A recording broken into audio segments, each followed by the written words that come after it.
Oh my God, thank you so much. You clicked this video. And here we are, painting characters exactly as they were described in the books. I have to begin with two qualifiers. One, I had my team help me with finding all these descriptions for me to paint from. I do not know the characters I am painting. I am getting right along with you. Two, if you're impressed with how this is all coming together as I'm painting them, that's because I'm using my brand new brush set with 83 incredible digital brushes. They work in Photoshop as well as with Procreate, Critter, and Clip Studio Paint. Go check it out, the link's in the description, and you can get it in the bundle with the Ultimate Digital Painter's Handbook, which is a 100-page guide so you can train yourself up to be a professional digital painter. Let's jump into it with character numero uno. Character one is a middle-aged woman with a broad face, short neck, big round eyes. Hair is short, curly brown hair with a black velvet bow. And her outfit is green tweed coat, matching green hat with flaps and a pink cardigan. Ooh, that last one I think gave it away. But let's do this. It's a middle-aged woman, so a slightly narrower jaw and big round eyes. Now, I don't want them to look too cartoony. Short neck. So instead of drawing a neck, I'm just gonna allude to a double chin. Let's draw the cloak, maybe sort of resting more heavily on one shoulder, and she's got a pink cardigan closed underneath. Green and pink, oof, bad color mixing here. So short, curly hair. Let's have a few curls stylishly go over the face. Okay, the hat is on top and the bow is at the back, holding some hair back maybe. Hat with flaps. What is this outfit? So, setting, cloak usually goes medieval or like magical, like a wizard's cloak. You can see where I'm going with this. For the hat, I don't know what the flaps are. What are the flaps? I need a reference. All right, Google. Hat with flaps. So they're all a bit, so let's do that.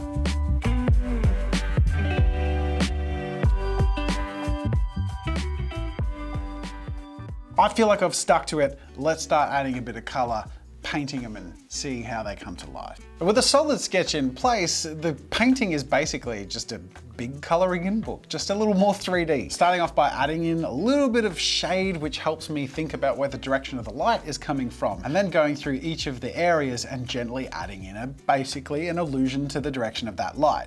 In this case, the direction that the person is facing and a little bit above their head. When it comes to the skin tones, I like to just add a subtle color shift into the shadows. In this case, a bit of a purpley blue. That gives the quality of the shadows a bit of a different color to the skin tone and the light. And then as I go through and add the lighter skin tone, highlighting where the light's coming from, it just adds a bit of color variation and keeps the image dynamic.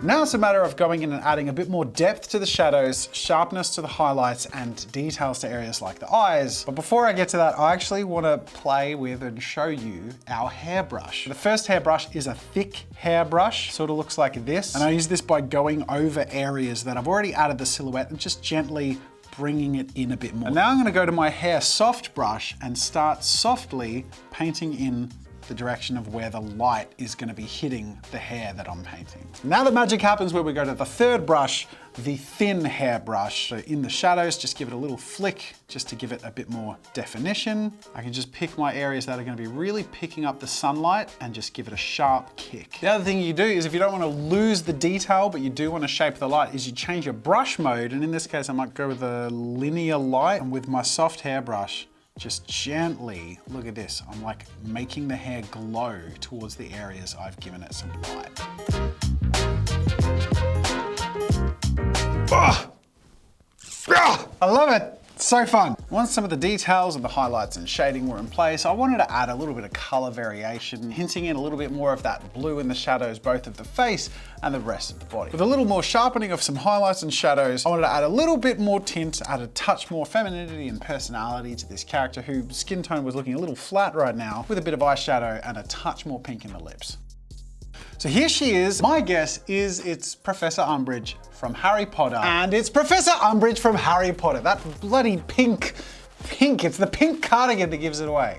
I don't know, I feel like this is Umbridge. All right, character number 2, a middle-aged man, gaunt and tall, a thin, eager face with a long, thin nose, black hair, gray eyes, cloth cap and tweed suit, heavy, dark bushy eyebrows. Interesting. Let's see where we go with this one. This is a thin, eager face with a long, thin nose. Gaunt, thin, all of these descriptors that are seemingly repetitive show someone who is quite characterful. And we're told in numerous ways that there's a thinness about him. So I really anchor myself to that, giving his head a slightly tilted looking down expression. And as I start to add features, this is where I start to lose the certainty that I knew who this was. Cloth cap, I again had to sort of Google what a cloth cap looked like. I almost started drawing a beret, but ended up sort of reversing the weight of the silhouette so that it's heavier at the back, like traditional cloth caps apparently. And then with black hair and dark, heavy, bushy eyebrows, there isn't much more aside from his gaunt, skinny, and thinness that tells us much about this character. We've got his cloth cap and a tweed suit. Everything else about this character seems pretty plain.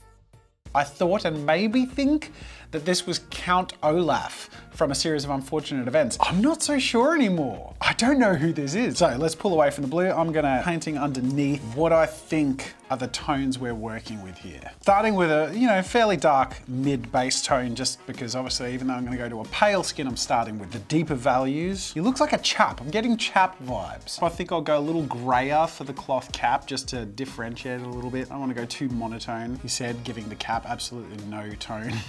And then his hair is black. I'm just gonna go a really dark, desaturated brown, just because it gives me room to sort of move in shadows and highlights later. Is it Ebenezer Scrooge? Ooh, this is genuinely a challenging one as far as the guessing goes. All right, let's slap in the shading, see what we think after that. Now, I was meant to do this in a blocking step and just do the rough shading and highlighting, but oh my God, I'm sorry. I just get so lost in this process, especially with these brushes, that yeah, I kind of maybe refined too much too soon. It's recommended that you work up to the details, but in this case, I was having so much fun that I just kept going. Adding some definition around the mouth and the edges of the skin folds. I particularly love the vibrancy that it gives skin when you give the light bouncing around the skin a bit of a nicer glow. You do this by painting a very faint red between where the highlights meet the shadows. This creates an effect called subsurface scattering, and maybe it removes the gauntness from this character, so I might have to come back and gauntify it a little bit, but I really love the look. Then it's just a matter of going through the rest of the character and adding a little more definition and shading to the clothes and outfit. I am loving this result so far. I haven't done the hair yet, just because I wanted to save that till last, because it's a bit of a treat.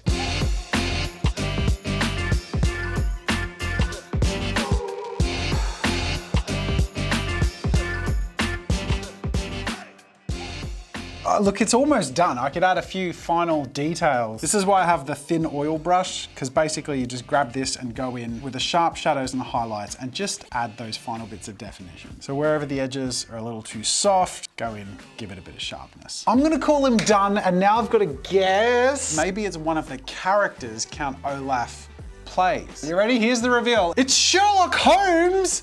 Oh, I'm glad I didn't go too Olaf-y. I wasn't influenced by that, and you know what? Even though my guess was wrong, that's Sherlock Holmes. That's really interesting and really cool. I love that I have my own, like, true to the text apparently, depiction of Sherlock Holmes. That's really fun. And I also love how absurdly easy and fast that was to paint. And that is what my ultimate brushes are all about. You've seen me scratch the surface with them here today, but it goes deep, and there is not a single brush that doesn't have a purpose. But if you don't feel like you have the confidence to get and know how to use those brushes, it comes with a brush guide, which will help you know how to apply them and what they're for. But that's why we've also created the bundle with the Ultimate Digital Painter's Handbook. So we, through 100 pages, take you through the process of digitally painting and bringing anything to life. Like Alicia and I have been teaching each other in the process of putting this all together, because we've put everything we can into these products, and I know you're gonna absolutely love them. Please go check it out. Any and all support is a huge support to the channel. I know you're gonna absolutely love them no matter where you are in your digital art journey. Thanks for everyone who supported them so far. Again, links in the description. Let's move on to character 3. Character 3 is a 17-year-old boy who is perfect. Angular features, high cheekbones, strong jawline, blue-green eyes, lanky and tall, untidy bronze-colored hair, with a light-colored clothes beige jacket in a modern setting. Okay, I'm gonna try and draw the perfect 17-year-old boy. All right, I had to think a little bit with this. I mean, Obviously starting off with the symmetrical features and a basic sort of pose and expression, but a character that is described as perfect, I don't think that is the protagonist. I think it's someone the protagonist in this book is either interested in. My guess is a love interest of some kind, obviously. I have to walk that line between adult and teenager because 17 is very close to adult, and someone, even if a teenager, is described with a strong angular jaw. You know, they're gonna start looking a little too adult a little too quickly. And when it comes to the clothes, pretty straightforward to do a jacket, but this is a modern setting. And given that it's a 17-year-old, I've given him a backpack just to sort of reinforce the age. Now I started to just draw generally untidy hair, but again, this is a love interest and it's a modern setting, so I tried to go with a little bit more of a modern haircut, sort of the cool untidy look. So here is our heartthrob. Like, my brain immediately goes to Twilight, but Edward surely would have been described as like pale and pouty. I don't know. I need to get some colors in there to have any proper chance of guessing. I think we're gonna be doing this sort of peachy skin tone, especially with the blue-green eyes. I think our bronze hair is gonna have a redder hue to the base color. Darker as we're close to the scalp, and then we can use that same darker bronze base for our eyebrows. Look at this pouty face. He doesn't even say pout, and I know he's meant to be pouting. And I've depicted this sort of like a Letterman's jacket, because again, high school. Is that a Letterman jacket-y? I don't know, give him a backpack. I mean, that's a pretty solid foundation. Still no idea. Let's rough in his eyes here.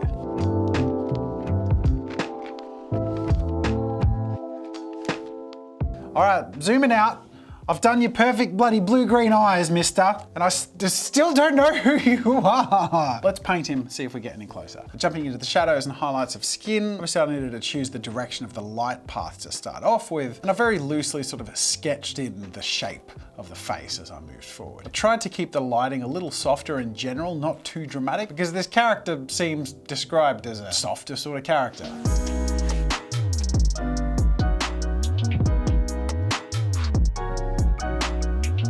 I had a lot of fun with the hair, to be honest. I really got to sink my teeth into using these brushes, and painting the hair as a three-dimensional object is quite satisfying. Building up those shadows and highlights so it has some volume, and then moving in and out of the texture brushes just to add enough definition so that it looks a lot like hair, but not so much that you're overdoing it.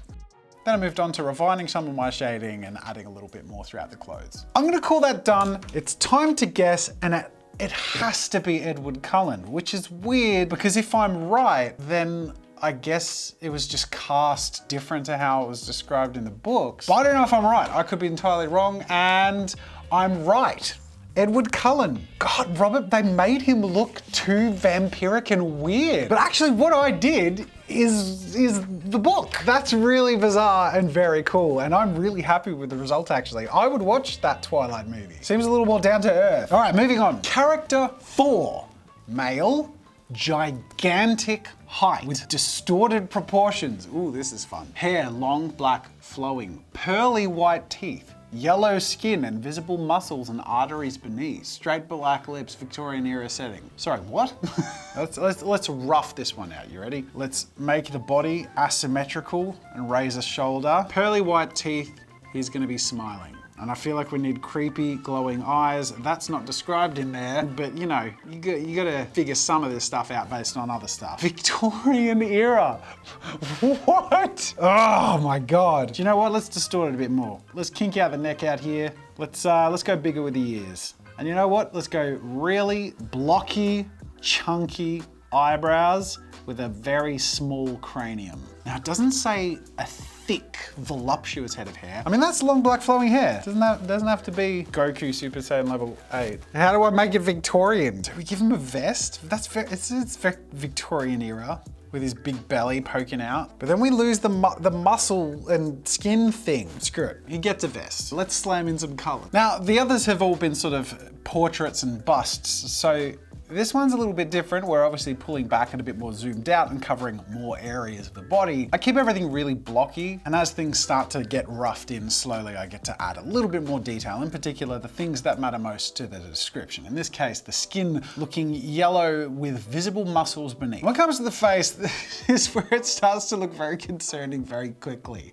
It's really fun and creepy to paint the pearly whites with the gums showing and then the black lips and then the creepy eyes looking down at us and then starting to rough in the shapes of the face and the skin and the hair, and then as it's come together, oh my God, what am I looking at? What is this? So I'm just gonna work with pretty much just my thin hair brush. It's flowing, it's long, it's black. I'm doing what I'm told, people. What is happening? Please guess in the comments, please. I need to know what you think. I know I have some arteries. Get some of these veins happening up the neck, into the face. Oh, this is freaking insane. Do you know what? Let's add a little bit of detail. There's one thing I'm really excited to show you actually. I got a chain brush. For the pocket chain, let's go the thick rings. There we go. And that just makes that so much easier. Who is the character? You know what? The best guess I got is Frankenstein. I think it might, sorry, not Frankenstein, Frankenstein's monster. And it is, drum roll please, it's Frankenstein's monster! Wow, that's fascinating. Oh, wow. What the f have I done? It's alive! That's so cool, because that is exactly an example of like our understanding of what the character looks like is so cemented in the cinematic depiction of Frankenstein's monster. All right, one more, the final character. A confident, joyful man, short brown hair, close cropped beard and mustache. I don't know what close cropped means. Like short, a short beard and mustache? Tall forehead, wide shoulders. All right, so here's our eyes. He's confident, joyful. Tall forehead. Doesn't give us an age, so let's go somewhere in the middle. It says man, but not old man, but not boy or teenager or young man. Short brown hair. Let's raise an eyebrow, raise the lower eyelids, give a bit more of a cheeky grin. Close cropped beard and mustache.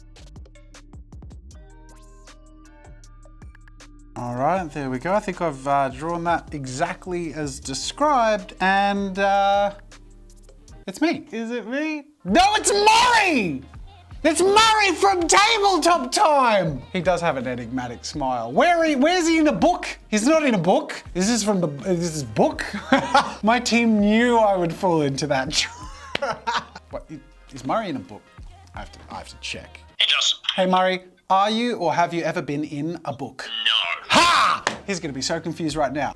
But you know who is in a book? Me. So technically I win and I'm right, and I hope you fall for the trap of checking out the link in the description and checking out the new digital artist bundle, because it's freaking cool. And as you can see through the course of this video, I've really had a lot of fun using these brushes. So I hope you've had a lot of fun with me, and if you have, please hit that like button, subscribe for more fun with art and creativity, and let me know, like, don't let me know what characters to draw in the next episode of this, because it's a surprise. Anyways, that is all. Thank you so much for watching. I've had a lot of fun. I've said that a lot, but I have a lot of fun. We all have a lot of fun here. Even Murray has a lot of fun. Thanks for watching. Bye.